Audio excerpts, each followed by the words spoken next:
CBS Radio Mystery Theater presents...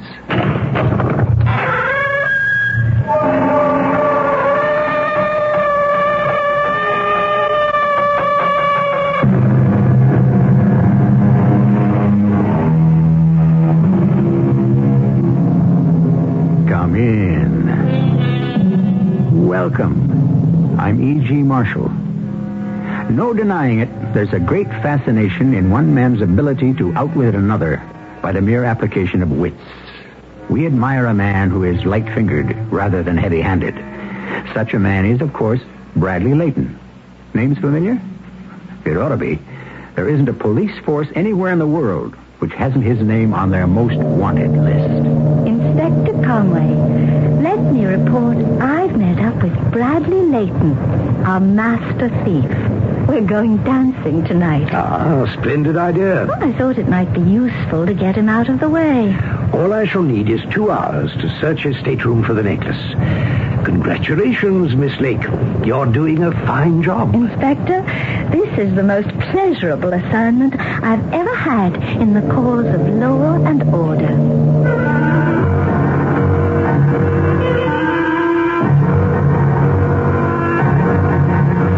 Our mystery drama, The Masterminds, based on a story by Jacques Futrell, was written especially for the Mystery Theater by G. Frederick Lewis and stars Russell Horton.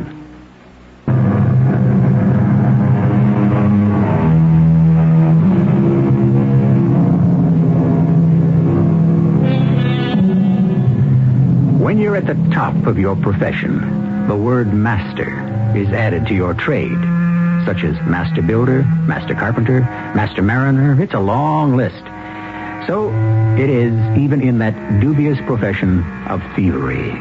The title Master Thief was bestowed on Bradley Layton by newspapers, Scotland Yard, the Sûreté, and the police departments of Chicago, New York, and Boston. Somewhat in anger, but mostly in admiration. Inspector, I know you in Scotland Yard have a 24-hour day, so I appreciate you seeing me so late in the evening. At least I can begin to learn here. Well, you forgive me for saying so, Miss Lake. Oh, please, call me Diana. Diana. But why your Boston police should send a female operative across the Atlantic to study our methods is beyond me. You have no female operatives here at the yard? Well, not in any position of authority. Well, there are some highly trained women chemists in our laboratory, but in the field, no. Inspector Conway, we in America have found very often a female detective can succeed where a male would be stymied. Stymied? Well, at any rate, I'm here to observe and to learn and not to get in your way. You still haven't caught up with Bradley Layton, It's a very sore point with us. We'd like to see him caught, too. That's quite a record of hauls he's had. The Hemingway jewels, the Cheltenham bracelet. How did he manage to get away with that, by the way? The word we got back at home in Boston was the London police knew about it in advance. Miss Cheltenham had invited him to her coming-out party. First of all, she shouldn't have been wearing anything so valuable. All we know is that Layton strolled out on the lawn with Miss Cheltenham sometime that evening during the party. She dropped the bracelet, and that was it. It was never found. Well, there's no question he lifted it. And then broke it up, sold it diamond by diamond. Don't forget the very large emerald. Layton may have even found a buyer in America. And then what? Then he disappeared. Who knows when he'll show up next? He's a rascal. We seek him here, we seek him there. We seek him nearly everywhere. Is he in heaven or is he in hell? That damned elusive pimpernel. Excuse me. Hello? Here we are. Hello? Hello? Miss Lake, I don't know if you have the same trouble with these contraptions. They've just installed these American inventions of yours all over London and the yard. Hello? Yes, Hartley. Yes, I hear you. Yes, I hear you. Oh, he is? You sure? Well, do about it. What can I... All right. I shall be in my office the rest of the evening if anything breaks. Well, if you want to be on hand when Layton's in action, young lady, you just may be. He's here? In London? Lady Stanley is giving a fancy ball for the ambassador. Small affair, 300 guests. And have a guest, Diana, who is also invited. Bradley Layton. Himself. Isn't it possible to have the place guarded? I'm afraid our police are as recognizable as yours. Over here, nobody likes to give a party and see plainclothesmen standing about. But how did Layton get invited? Oh, he always is. If you didn't know how he made his living, you'd believe him the most charming of eligible men. I'd like to meet him. Well, I'd like to catch him. You know, it seems crazy.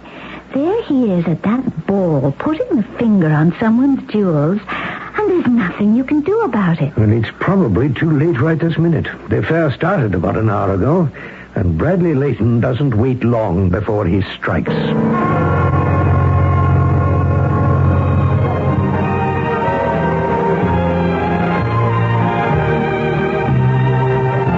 Lady Stanley, I always enjoy dancing with you. Oh, where have you been keeping yourself, Bradley, dear? It seems the only way to find you is to invite you to a party. Actually, I can't even remember where I've been. I know I spent a couple of weeks this summer at Cetro. I did a bit of skiing at some of Oh, you bachelors really have the best of all possible lives. You're better off, I suppose, without a wife to take care of. At least you don't have to be constantly giving out pretty gifts. I do sometimes. And receive them, too, I notice. I do believe that's an emerald stick pin you're wearing. Oh, from an admirer? For my part, Lady Stanley, let me be the admirer of your necklace. But then, you know, I have always admired it. Clusters of the blue, white, and the rubies. They aren't generally so well made. Well, it's really all I have to remember, Lord Stanley. But Bradley, catch me and fill me. Are you all right, Lady Stanley? Dear, no, wasn't that a stupid thing to do? Oh, my, to fall on the dance floor at your feet, Bradley. It felt like somebody tripped me. Let me help you up, Lady Stanley. Hold on to me. There we are. No, I'm not hurt. No, not in the slightest. Oh, wasn't that stupid of me? You're sure you're all right? No, don't you dare treat me like an old lady. No. What were we talking about? Oh, yes, my necklace. Lady Stanley, I think you must have dropped it. It's not around your throat. It's not. Oh, dear. Shall we look back there where you fell? Oh, yes, we must. I didn't even feel it come off. Now, let me clear the space where we were. Yes. I'll have the orchestra stop playing till we find it. It must be here somewhere. Ladies and gentlemen, if you would be so good. Mr. Orchestra Leader, would you please stop playing? Ladies and gentlemen, Lady Stanley has dropped a necklace somewhere on the ballroom floor. Now, if everyone would please stand perfectly still where you are and look down at your feet, we ought to be able to find it.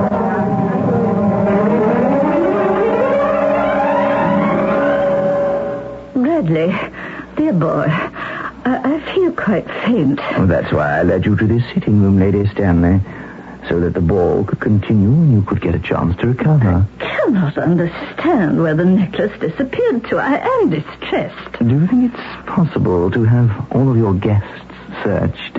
Searched? At a ball in honor of the ambassador? But how could we? What would people say? Then you don't think any of your guests here tonight might have made off with the necklace? My guests? Of course we can't have anyone searched. I'd be the laughing stock of London. I was only trying to help. Well, I know you were, dear boy. Oh, I feel better now. Perhaps we should inform the police. The police? And insult 300 of my dearest friends? Well, there's time enough for that tomorrow. Now, take my hand, and you and I shall return to the ballroom. You really feel up to dancing, Lady Stanley? I have to make an appearance. It's expected of me.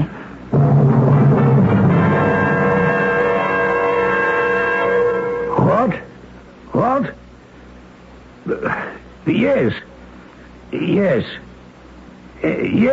Yes, Hartley.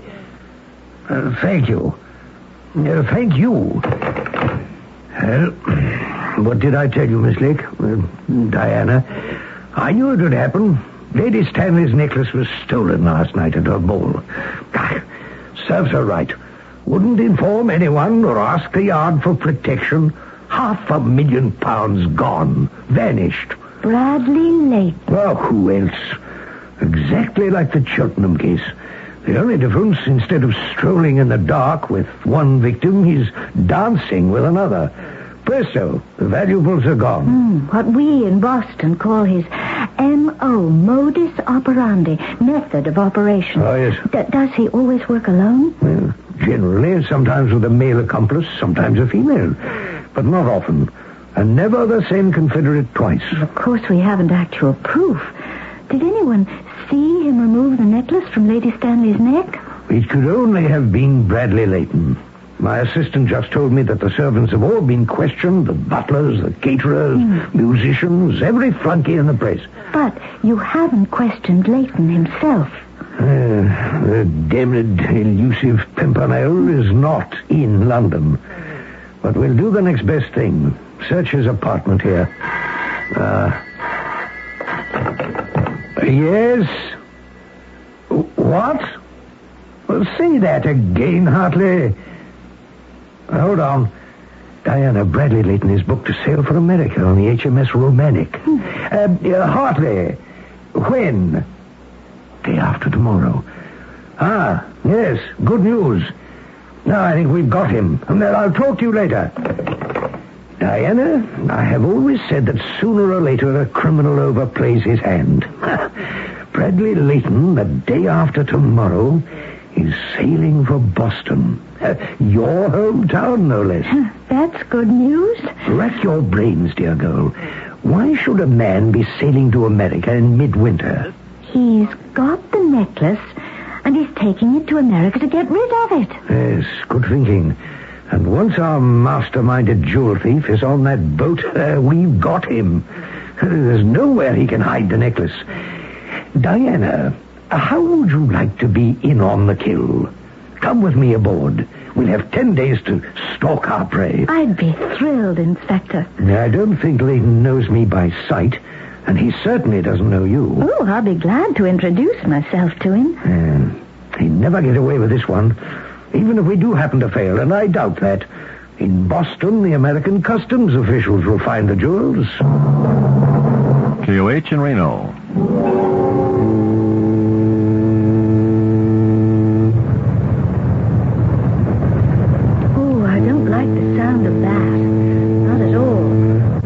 Sound that foghorn? Sounds like foggy weather.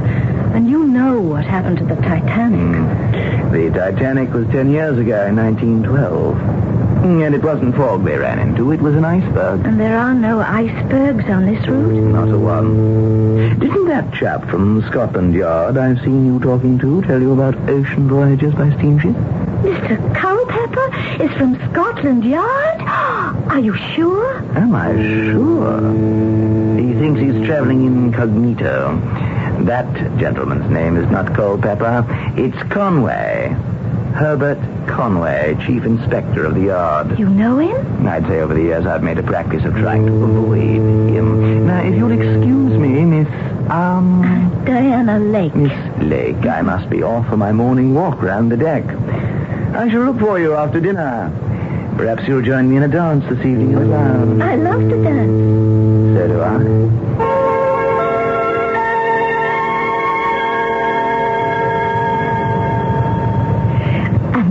Part of our conversation. Did you happen to overhear Inspector Conway? He never told me what his name was. He will. You were right, though. You mean about the necklace? Did he let on? No. About how handsome and charming he is. We're going dancing tonight. You are? Well, fantastic progress. Boston certainly has a very smooth operative in you, Diana. I thought it might be useful. While you're keeping him on the dance floor, I shall have myself a good old examination of his cabin. Well, how much time do you need? 2 hours should do it easily. I'm an old hand at this, and in that time I'd be very surprised if I can't come up with Lady Stanley's necklace.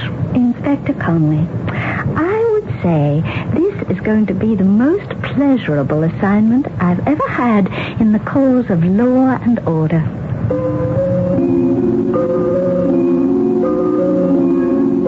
The date of our tale is obviously 1922, when travelers crossed the Atlantic aboard a great ocean liner in an unhurried, leisurely fashion.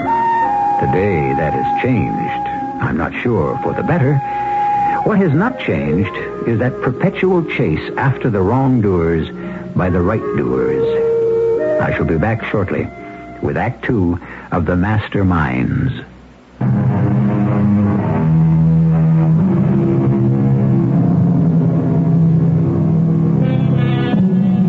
For the life of me, I have never been able to understand why people make heroes out of master criminals. Is it because they're doing what we don't dare do? Is it because all of us are basically perverse? Or is it because anyone who tries single-handedly to beat the system has our secret admiration? Perhaps before the final curtain rings down, we shall find out. Beautiful out here on deck, isn't it? I say, aren't you Leighton? Bradley Leighton? Inspector Conway. I wondered when you'd be around to introduce yourself. I don't mind having to travel on the same boat as you. But why are you upsetting my approach to this lovely American girl? If I wish to tell her my name's Culpepper, why do you have to stick your nose in? When you Scotland Yard boys get on an ocean liner, you behave like the rest of us. Why are you on the HMS Romanic? Well, I've been working pretty hard on the Stanley affair. The old man thought I was due for a vacation. See America, you know? Yeah, that thing at Lady Stanley. I was there, you know. I happened to be the one who noticed her necklace was gone. Who were you? Oh, yes, so you were. Anyway, I just thought I'd let you know I've staked a small claim on Miss Diana. So ease off, Leighton, would you please? Mr. Culpepper. After tonight, I'll do that. Besides, I understand there are a few bridge players on board, so starting tomorrow night, I plan to join them in the smoking room. So, you can have the little American lady all to yourself. Yes, who is it? Conway here. Oh, Inspector, come in. Well, success? You were going to give me 2 hours. I heard the two of you singing at the top of your voices coming down the companionway after only 1 hour. Well, it was the only way I had to put you wise. Then I just managed to unlock the adjoining cabin door and hide there till the coast was clear. Oh, I was just as upset as you were. The orchestra suddenly got a little under the weather and stopped playing. So, you didn't find Lady Stanley's necklace, No. Now we'll have another try tomorrow night. Bradley didn't ask me to dance with him tomorrow night. He told me he was joining some men playing bridge in the smoking room. Those games go on until 2 in the morning, at least. That'll be our chance. You want me there? You came to learn the yard's techniques. What better way? If he's got Lady Stanley's necklace with him, I'll certainly help you all I can to get them back.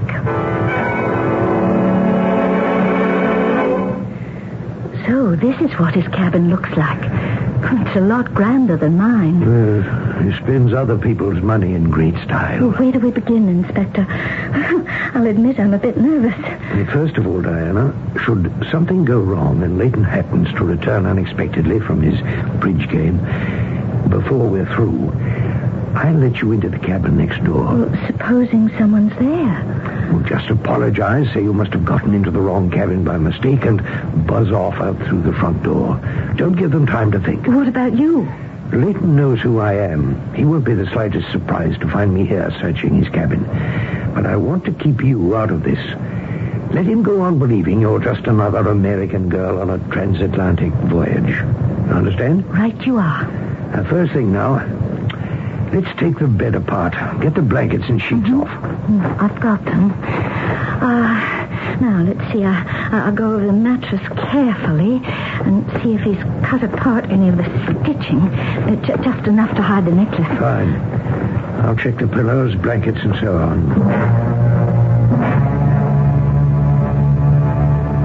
Oh, no luck there. I sure could learn how to make hospital bed corners from you, Inspector. What next? Well, pull out those 3 dresser drawers. Check the contents. Unroll the socks, unfold each handkerchief, and don't forget to look between the back of each drawer and the cabinet. No sooner said than done. While you're doing that, I'll untie the bundle of English newspapers. Open each one and shake out each page. Someone smarter than we are. Maybe not. Persistence is what pays. Haven't we searched everywhere? Not quite. I want you to go right around this carpet. Along the door, on the walls, under the bed, wherever. Pull it up wherever it's not nailed down. I'm going around the room, standing on a chair. Look for any cracks or spaces near the ceiling where the necklace could have been hidden. And if that turns up nothing? We'll return to my cabin and plan further.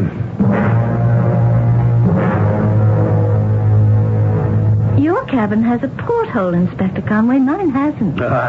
Seniority. All right. So we haven't found anything yet. I say yet, and yet is what I mean. In my opinion, there are 3 further possibilities. 1, Leighton could have left the necklace in the ship's safe to retrieve when we land. Oh, I doubt that. Especially now, knowing you're on board and knowing that when we land, you'd be watching him like a hawk. Check. Well, possibility number 2. The necklace is in one of his trunks, which are right now somewhere in the hold. And we would never get to them until the ship docks. Oh, it doesn't sound like the kind of hiding place he'd use.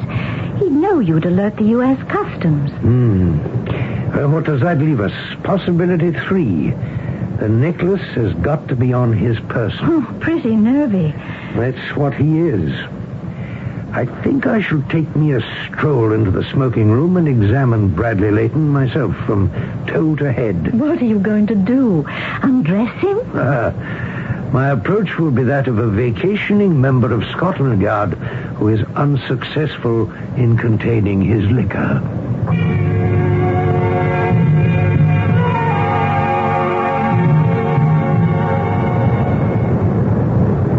Hello, Inspector.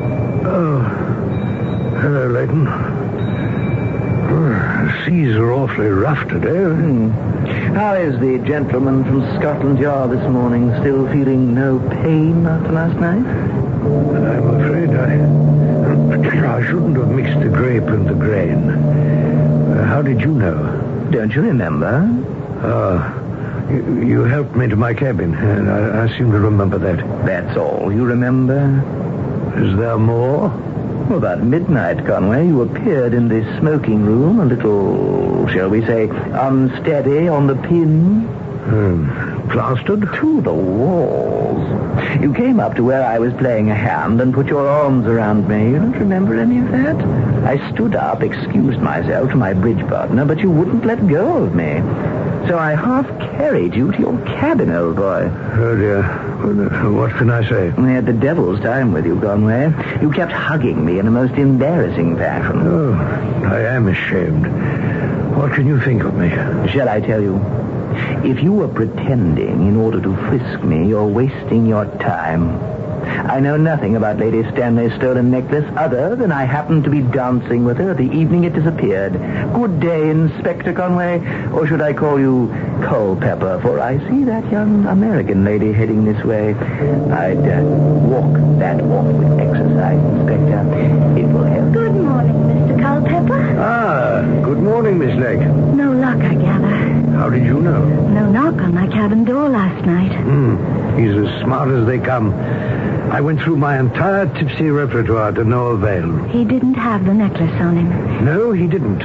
There's one more place in his cabin I haven't searched. I'm going back there tonight. Inspector Conway, isn't it getting a little dangerous? In what way? Well, supposing he's armed, a gun. Oh, he carries a pistol, I know that.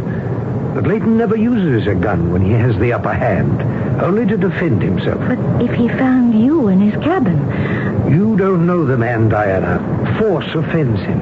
He wouldn't stoop to it. I'll be in his cabin at 9 tonight. Would you care to join me? I wouldn't miss it.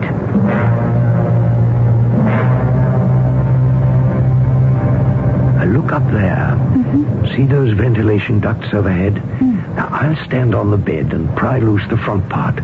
It's just the kind of hiding place no one would notice. True, I never think to look there. Now, remember what I said. If Leighton suddenly comes back... Oh, someone is coming. Better put this chair back. I haven't even begun, so we'll both duck into the cabin next door. Good. Cabin's dark. It's empty. Now, let's wait and see if he goes away. Inspector Conway, is that you in the cabin next door? Diana, he's playing games. You better get yourself out the front door of this cabin. Hurry. I'll tell you what, Inspector. Come join me for a nightcap. I'll ring for a bottle of brandy and we can sit here and talk.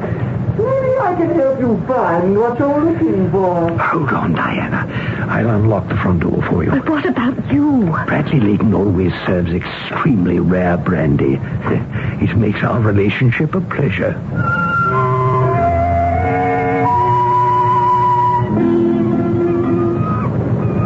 You look depressed this morning, Inspector. Why shouldn't I be?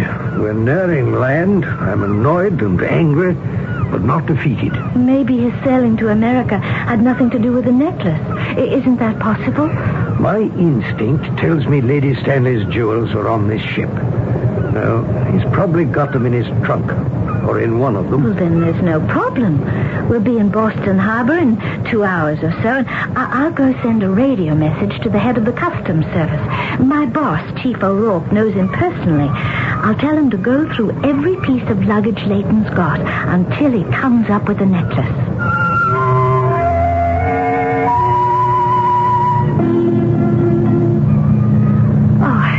I was so long, but I waited for an answer. The chief said they'd take care of the luggage and Leighton as soon as he gets off the ship. Good. But he won't get away with anything. That's him, forward on the deck below us. Oh. Do you see that? Oh, he's certainly handsome. He's been avoiding me. Don't ask me why. I know I wasn't that bad a dancer, but he never asked me a second time. Diana, look out ahead. There's a motorboat headed this way. Is that the pilot? No, not in that thing. That boat's built for speed. The man at the wheel is waving at us. No, he isn't. He's waving at Leighton. See? Look down there, forward. Leighton's waving back. Ahoy there! Randy! Hello, Harry! What brings you here? I heard you were aboard. Came out to meet you. How was the trip? Boring, I'm afraid. Look, I got a package of American newspapers here. I'll throw them up to you. You might enjoy them. Inspector Conway, something's going on down there. I think we ought to see what it is. Thanks. I've got them. Now, I've got a bundle here of some English papers for you. Catch! There's something in them that will interest you. Righty-o! I'll be in back for sure. See you on the dock, lady.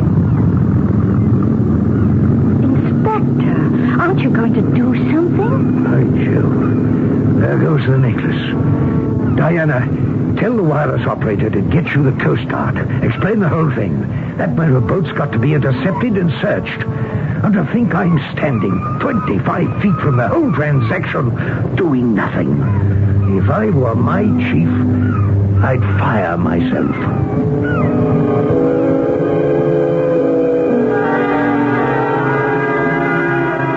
At this point, it appears that the master criminal mind has outwitted pursuit.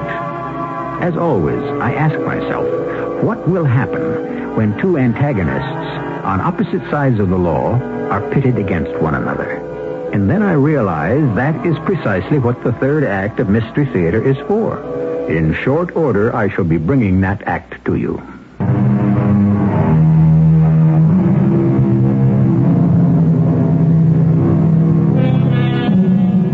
As author Jacques Futrelle describes the scene, Inspector Conway watched the motorboat speeding towards Boston. It spoke to no other craft, passed near none, until it disappeared into Boston Harbor. Shortly thereafter, the HMS Romantic tied up at the dock. Bradley Leighton was taken to a special room and searched, as was his baggage. There's my chief. Inspector Conway, come with me. Patrick! Diana, got your messages. Inspector Conway, I'd like you to meet my chief, Patrick O'Rourke, Boston Police. Scotland Yard, eh? I'm very pleased to know you, Chief O'Rourke. I don't often get away from my desk, but Diana's been sending wires from abroad about this Leighton character. We've heard of him, so I thought I'd give the customs people a hand. Have they examined his luggage? Right down to the toothbrush. Well, we've had the man stripped, nothing on him. Had to let him go. The motorboat. Coast Guard brought her in, heard the pilot, a man called Harry Cheshire, examined him. We took that little craft apart piece by piece, even raised it out of the water. Nothing. Those newspapers? Just English newspapers. Oh, it can't be. It was. I could have sworn. Wait a minute.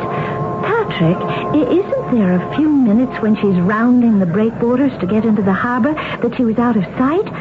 Maybe that's when they transferred the stuff to another boat. Right, it's true. There were about 3 minutes when the motorboat was out of sight. But nothing that floats or swims came nearer. I'll tell you what. Let's get your bags together. Yours, Inspector, and Diana, yours. And then both of you come back with me to headquarters.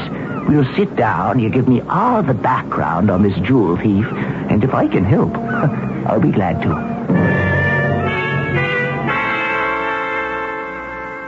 So, he's here in America in the clear, and we are, as you say, stymied. Inspector, how many stones in that necklace? 77 diamonds and 50 rubies. 127. Very good haul. Tell me now, that man in the motorboat, was he really English or was he acting? There's no question. Actually, he was a Cockney. That's an accent very hard for anyone to imitate. English? Cockney? Well, does it make a difference? Well, only that Leighton might be more likely to have an English accomplice. We'll check into this Harry Cheshire. My feeling, Inspector, is this Leighton never had the jewels with him, and he's making a fool of you. If it weren't for that bundle of newspapers Leighton threw into that motorboat, I'd say forget it. He didn't bring the stuff with him. So, I must assume he did hide the jewels in his stateroom, and that Harry Cheshire is a Confederate and received the stolen goods in the motorboat and made off with them. Well, if so, how were they brought ashore? Harry Cheshire couldn't have swallowed 127 gems. So, I ask you, what have we? Nothing. I don't agree with you, Inspector. Instead of nothing, we have the answer. I just may be able to give you the name and address of the man who has the jewels at this moment. Assuming, of course, that Leighton brought them with him. If you'll excuse me, Diana, take care of the Inspector. I'm going to the next office and place a call or two. Be right back. Miss Lake, Diana, is your chief joking? No, Inspector. But he's quite a wonder. Do you mean to say that I've been working to get hard evidence against Bradley Leighton for months, in 3 cases, and all O'Rourke has to do is make a phone call for the name and address of the man who's got the swag? If Patrick O'Rourke told me he was going into the next room to bring back the Pacific Ocean in a teacup, I'd believe him.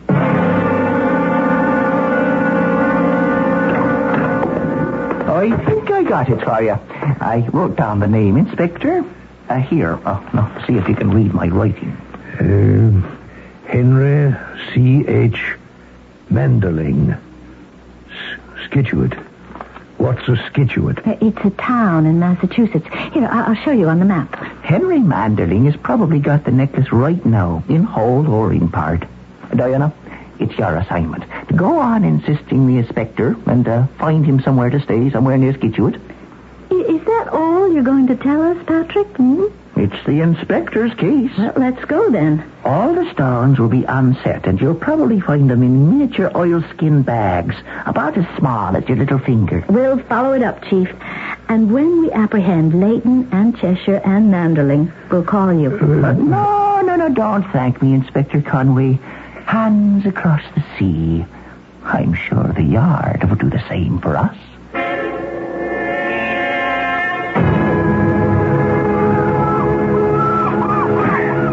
Have we much further to walk, Diana? It's getting quite dark. I'm not really sure, Inspector. I've never been to Scituate before. But when I asked in that store in the village, they said that Henry Manderling's was the last house along the cliffside. Oh, that's the house. I'm sure of it. See, it's smaller than all the other mansions that face the ocean, but it's made of stone, and that's what they told me. There's a lot of birds about. Now, let's follow this gravel path around the back door. There's no sign of anyone inside. No lamps lit. Probably no one home. So, let's get in and do the job real fast.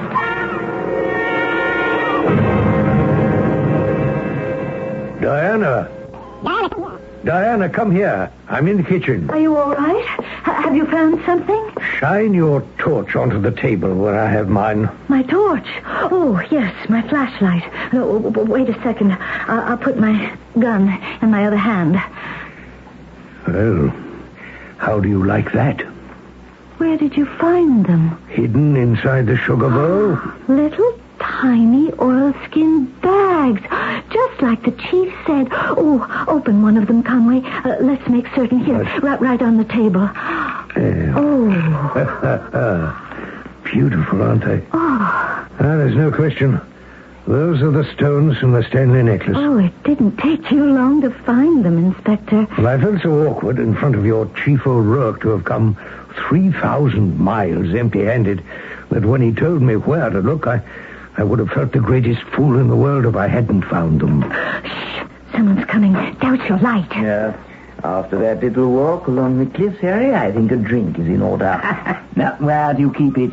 Here, in the kitchen. Will I light that oil lamp? Gentlemen, put your hands up. Leighton, I want you. Leighton's got a gun. Come on. He's running out the door. I'll get him. You take care of Harry. I don't know nothing. Harry, why don't you run out the door like your friend, Leighton? With a bullet in my back? I'm not going nowhere. So you're going to let him get away, and you'll be hit with the whole rap. I don't know what you're talking about. We'll see. Okay. Now move. You heard me. Move. Out the front door. Wait a minute. Where do you want me to go? I want you to take me outside and show me that little house you have next to this one. What little house? Where you keep your pigeons, Harry. Come on now. Move.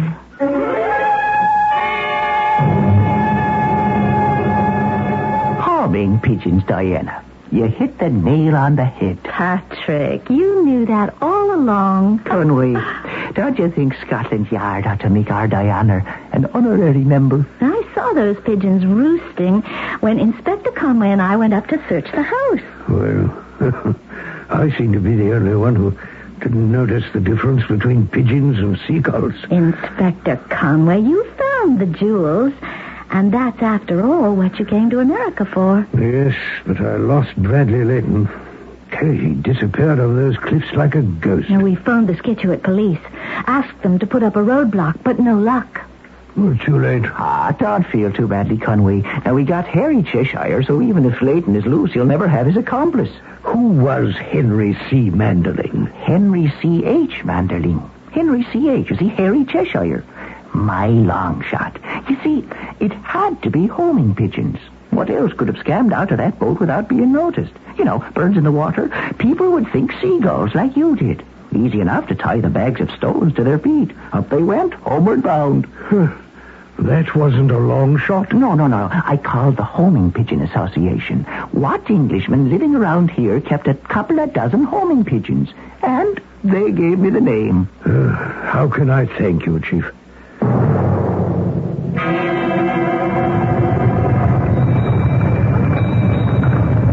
You comfortable, Diana? Very. Are you, Bradley? Very. I like being wrapped up in a blanket lying on a steamer chair. Oh, but I don't like the sound of that, though. Oh, that's foghorn? I want to get to wherever we're going, safely. know what happened to the Titanic. My darling girl, don't you remember my telling you that the Titanic ran into an iceberg, not falls? You know, I've been thinking about Inspector Conway, Diana. Inspector Conway? I thought he was real sweet. I've been thinking, what are they going to do to him in London when he gets back to Scotland Yard and plunks down what he thinks are Lady Stanley's rubies and diamonds, and they all turn out to be imitation? And I've been thinking, what is Chief Patrick O'Rourke going to say when Detective Diana Lake never returns from her vacation?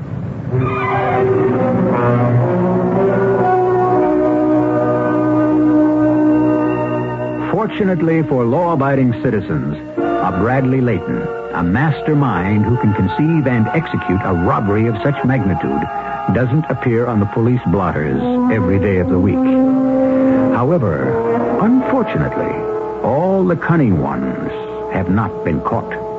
But at least we know who they are. I'll be back shortly.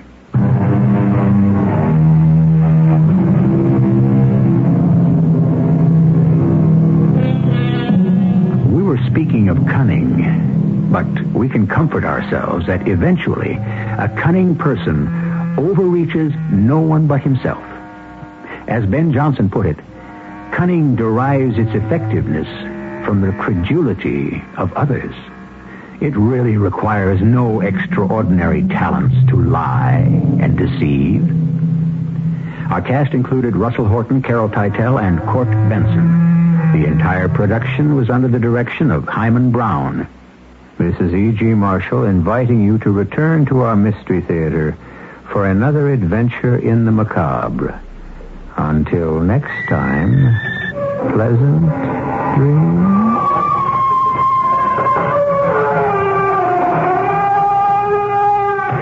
This is KOH in Reno. You've been listening to the OTR Gold Network. Find more classic radio at otrgold.com.